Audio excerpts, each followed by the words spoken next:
ठाकुर साहब, क्या नाम है आपका और किन मांगों को लेकर आज यहाँ आए थे आप? मैं ठाकुर ओमवीर सिंह, राष्ट्रीय अध्यक्ष भारतीय किसान मजदूर यूनियन। भारतीय किसान मजदूर यूनियन के माध्यम से आज हमने ज्ञापन दिया है चिट्स फंड कंपनियां जो पूरे देश के अंदर काम कर रही थी, उन्होंने हमारे देश के भोले भाले नागरिकों को फंसा करके, प्रलोभन दे करके कि धन दुगना करेंगे और 3 गुना करेंगे। इस तरह से तमाम लोगों का, जो हमारे देश के अंदर लगभग 42 करोड़ जनता इस चीज़ से प्रभावित है। इस समस्या को देखते हुए भारत सरकार ने एक कानून बनाया जिसका नाम दिया गया बर्ड्स एक्ट 2019। उस बर्ड्स एक्ट कानून के अंदर ये प्रावधान था कि जितने भी निवेशकर्ता हैं इस देश के अंदर, जनपदों के अंदर, उन सबका डाटा एकत्रित किया जाए। तो उसके संदर्भ में पहले भी हम लोगों ने जब यहाँ पर उस एक्ट को आंशिक अनुपालन तो हुआ। आंशिक अनुपालन ये हुआ कि जितने भी निवेशकर्ता थे उनका डाटा यहाँ पर एकत्रित कराया गया। आप सब लोगों के संज्ञान में होगा कि कई महीने पूर्व पूरे जनपद का जितने भी निवेशकर्ता थे, चाहे वो छोटी कंपनियों के थे, बड़ी कंपनियों के थे, सब उस बर्ड्स एक्ट में लिखा हुआ है, उस कानून में, कि किस तरह से क्या होगा। तो वो उसका अनुपालन के लिए यहाँ उनका डाटा तो एकत्रित कर लिया गया।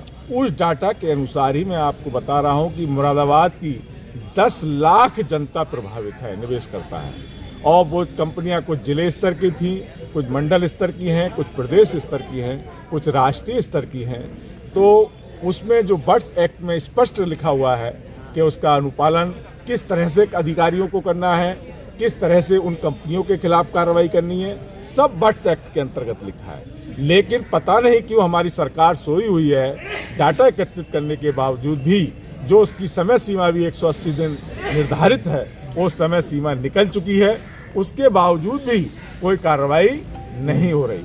चाहे सत्ता पक्ष हो या विपक्ष हो, सरकार के या विपक्ष के लोग धार्मिक या जातीय मुद्दाओं पर तो बातचीत करते रहते हैं, बड़े बड़े मुद्दे उठते हैं इस देश के अंदर।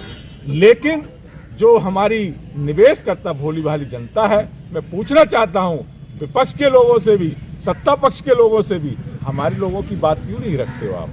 क्योंकि सत्ता पक्ष भी चाहता है कि इस तरह की जो बेफजूल की बातें होती हैं, कई छोटी छोटी बातों को, उन विचारों में ही लोगों को घुमाते रहते हैं। आज की राजनीति बड़ी दुष्प्रभावी चल रही है, गलत ढंग से चल रही है, और बातों में उलझाए रखेंगे, उसी का जवाब विपक्ष भी देगा। लेकिन क्या हम कहना चाहते हैं विपक्ष को भी और सरकार के लोगों को भी, क्या आप जो हमारे निवेश करता है इस देश के अंदर, 42 करोड़ हमारे जनपद मुरादाबाद के अंदर 10 लाख लोग निवेश करता है, इतनी गंभीर समस्या है, कितने लोग आत्महत्याएं कर चुके हैं, लोगों ने पाई करके पैसा जमा किया था, आज उनका पैसा नहीं दिला सकते।